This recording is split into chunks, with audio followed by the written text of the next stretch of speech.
वालिद अपने घर पे, उसको क्या पता कि लड़के ना चलिए खुदकशी की है नहीं की है, वो अलग मसला। वालिद के कहने से क्या होगा कि तो उसने खुदकशी नहीं की है, खुदकशी ही की है, ये तो दूसरा तय करेगा ना भाई। फिरका वारियत फैला रहे हैं, जो कम्युनल एटमॉस्फेयर क्रिएट कर रहे हैं, कर नहीं रहे हैं बल्कि किया हुआ है, उसको और वो कर रहे हैं, उसी के असरात हैं जो मुसलमानों पर ज़्यादा ये बर्क गिर रही है। तो आदाब अर्ज़ है, मैं निसमत खान हिंद वॉइस से आपसे मुखातब हूँ। मेरे साथ है जेड के फैजान साहब, वकील हैं, आपका खैर मकदम है। बहुत बहुत यूपी से आते हैं आप, यूपी की राजनीति बड़ा वो अपना वर्चस्व तो नहीं कहना चाहिए, पकड़ रखते हैं बहुत अच्छी तरीके से। यूपी में कस्टोडियल डेथ जो होती हैं और जुडिशियल डेथ, उसका एक बहुत लंबा इतिहास है। अगर नेशनल क्राइम ब्यूरो की रिपोर्ट देखी जाए तो 27 जुलाई में जो लोकसभा में कहा गया उसके बारे में, उसको रिपोर्ट को खुलासा किया गया, तो 218 से 221 तक 1318 तो कस्टोडियल डेथ हुई हैं और 24 पुलिस हिरासत में डेथ हुई है और न्यायिक हिरासत में 1295 डेथ हुई है। इस तरीके से आंकड़ा एनसीबी ने दिया। तो यानी ये देश में सबसे ज़्यादा बड़ा आंकड़ा है कस्टोडियल डेथ का जो यूपी में होती है। अभी हाल में ही देख लीजिए जो अल्ताफ की मामला है कासगंज से, और कितना पेटी सा मामला है कि उसने पानी की टोटी में जब फंदा डाल के सुसाइड कर लिया और टोटी की दूरी 2 फुट से भी कम है उससे। इस तरीके से आ रहा है। यहाँ कहा जाता है उत्तर प्रदेश, वो तो देखिए ऐसा है जी, सोशल मीडिया पे बहुत सारी चीज़ें, सोशल मीडिया एक जरिया बचा है, मोदी मीडिया की वजह से तो खबरें आती देती नहीं खबर, तो जी और देते हैं तो ट्विस्ट करके दूसरे अंदाज से देते हैं।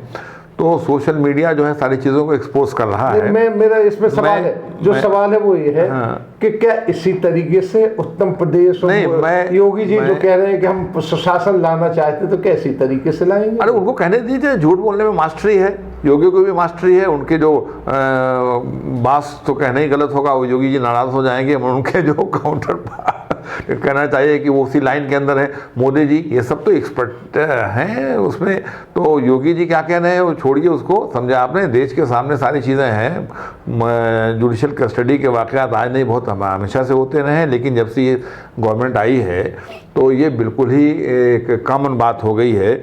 और मुझे पता नहीं, वो अमित शाह भी गए थे वहाँ, उन्होंने कह दिया कि साहब हमने क्राइम को इतना ख़त्म कर दिया है और कि दूरबीन लगा के देखिए तो कोई नहीं मिलेगा, समझा आपने। उसके बाद वो मैंने कहा ना, सोशल मीडिया में सारी चीज़ें सामने आती हैं, तो सोशल मीडिया में उसी दिन उन्होंने एक खबर लगाई, इधर इनका बयान था, और 2 घंटे के बाद ही उन्होंने कहा कि साहब देखिए यहाँ डेथ हुई, यहाँ लोग मारे गए, यहाँ उपद्रव हुआ, वो सारी चीज़ें कई एक उन्होंने उसमें लगा दिया था।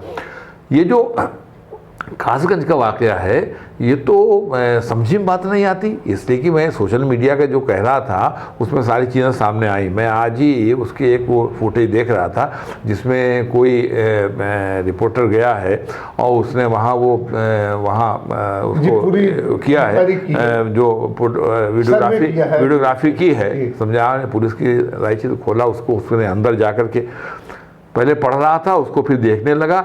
मेरी तो समझ में बात नहीं आती, हम लोग वकील हैं और इस तरह के वाक़यात देखते रहते हैं, कहाँ से लोगों ने खुदकशी की, कैसे कर सकते हैं, कैसे नहीं कर सकते, समझा आपने। किसी भी एंगल से ये बात समझ से बाहर है कि वहाँ पर वो खुदकशी हो सकती है। लेकिन बहरहाल जो कुछ चाहे आपका उसने कृष्ण सास करे कि जो चाहे कह दिया। एक चीज़ और देखने वाली बात है, जो ठोक दो राजनीति चल रही है, ठोक दो तो मुंबई के का लफ्ज है कि ठोक दो। हाँ, वो उन्होंने इस्तेमाल किया, ये इस्तेमाल करते उसको ठोक दो, लटका दो, ये कर दो। तो नहीं, ये तो असेंबली में बोले कि हम सबक सिखाएंगे। सबक सिखाना मतलब ठोक दो लफ्ज है। आप देखें अगर जो ये हमने अभी आंकड़े दिए हैं एनसीबी के, तो इसमें ज़्यादातर मुसलमान, यादव और दलित मिलेंगे, ना कोई अपर कास्ट जो है उसमें नहीं आती है। मुसलमान और यादव की ज़्यादा तादाद है, मुसलमानों की कुछ ज़्यादा तादाद है। इसके साथ इनकी अगर FIR वगैरह देखी जाए, इनकी रिपोर्ट देखी जाए, तो एक ही कंप्यूटर से निकली हुई है सारी, और उनमें सेम चीज़ है, बस नाम बदले जाते हैं। देखिए ऐसा है, योगी सरकार आने के बाद जो है ना, पूरे उत्तर प्रदेश के अंदर जो है ठाकुरशाही चल रही है। समझा आपने। अब प्रकाश में ब्राह्मण आता है तो ब्राह्मण जो है अपनी जगह पर है, उसको अपने वर्चस्व से मतलब है, चाहे वो अंदर खाने हो ऊपर से वो उधर खामोश रहता है, लेकिन अपनी चलाने की बात करता है, यही उसकी ख़ास बात है। ठाकुरशाही दरा सा दूसरे अंदाज से होती है। तो यूपी में ठाकुरशाही चल रही है। अभी आपने कहा दलित और ये बैकवर्ड, यादव खासतौर पर जिक्र किया आपने, तो यादव को तो मामला इसलिए है कि लपेट में आ रहे हैं क्योंकि अखिलेश यादव जो है मध्य मुकाबिल खड़े होने की बात सोच रहे हैं। नहीं, मैं लेट मी कंप्लीट।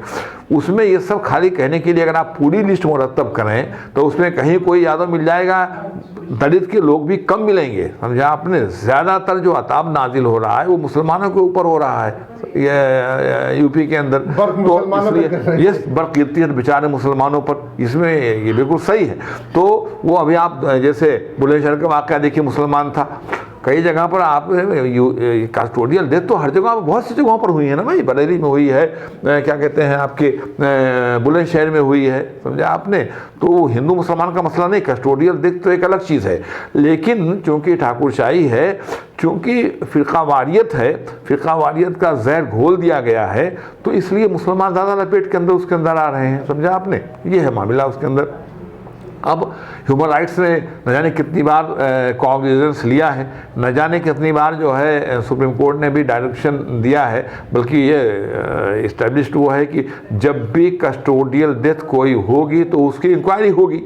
तो इंक्वायरी इंस्टीट्यूट कर देते हैं, इंक्वायरी होती है, क्योंकि प्रशासन फेवर में है, उसको रद्दी की टोक उसमें डाल देता है, रिपोर्ट लगा देता है कि नहीं नहीं वो ऐसे ही हुई। अभी जो बुलंदशहर इसका कासगंज वाला मामला है, तो मैंने देखा कि वो जो उसका फादर है, उसके वालिद की तरफ से वो कोई बयान दिलवा रहे हैं, वो उसके दबाव में, जिसमें उसने कहा कि सही साहब वो उसने खुदकशी की है। अरे उसने खुदकशी की है नहीं कि तुझे क्या पता। अब देखिए, वालिद अपने घर पे, उसको क्या पता कि लड़के ना चलिए खुदकशी की है नहीं की है, वो अलग मसला। वालिद के कहने से क्या होगा कि तू उसने खुदकशी नहीं की है, खुदकशी ही की है, ये तो दूसरा तय करेगा ना भाई, बताइए आप। तो वो उससे इस तरह के वो दिलवा रहे हैं। मैंने देखा कि पुलिस पर दबाव डाल रही है, उसने ऐसा कहा है, ऐसा मैंने देखा उसके अंदर अखबार में रिपोर्टिंग थी। एक बात ये बताइए ना कि जो भी एक शेर था, बर्फ गिरती है बेचारे मुसलमानों पे जी, एनकाउंटर होते हैं जी, मुसलमान, हाँ, कस्टोडियल डेथ हो रही है, मुसलमान अक्सरियत मुसलमानों की सब्जी वाला पकड़ के ले गए, वो मुसलमान उसको मार दिया इस तरीके से। अरे सब्जी वालों का तो अली साहब, ये इलेक्शन आते आते, इसके पहले भी था। अरे इलेक्शन से पहले भी था। देखिए ऐसा है, ये इलेक्शन से पहले भी था, इलेक्शन आ रहा है तरह तेजी पकड़ रही है ये चीज़ें। अभी वो तो देखिए ऐसा है, ये जो इनके एक्टिविस्ट हैं, ये भक्त हजरात जो हैं, कहना चाहिए इनकी जो वाहनी, ये पता नहीं क्या दुनिया भर के संगठन, ये सब के सब मालूम बा कि साहब कार्ड दिखाओ, अगर आप मुसलमान हैं तो आप यहाँ सब्जी बेचने नहीं जा सकते, आप यहाँ फेरी लगाने वाले कपड़े वपड़े बेचते हैं, आप नहीं जा सकते। कोई और कास्ट का है, रिलीजन का है, जाइए। मुसलमान है तो कहना कि वो तो मारने भी लगते हैं, और नहीं कहते कि इधर मत आना। तरह तरह से वो तमाशे कर रहे हैं हर बहाने, उनको तो कुछ बहाना चाहिए। अच्छा, तो एक बात बताइए, एक जो सलमान खुर्शीद साहब ने किताब लिखी, उसमें बोको हराम लिख दिया है, हाँ, जो हिंदू तंजीमों को, और उन्होंने उनको कंपेयर किया बोको हराम और IS से।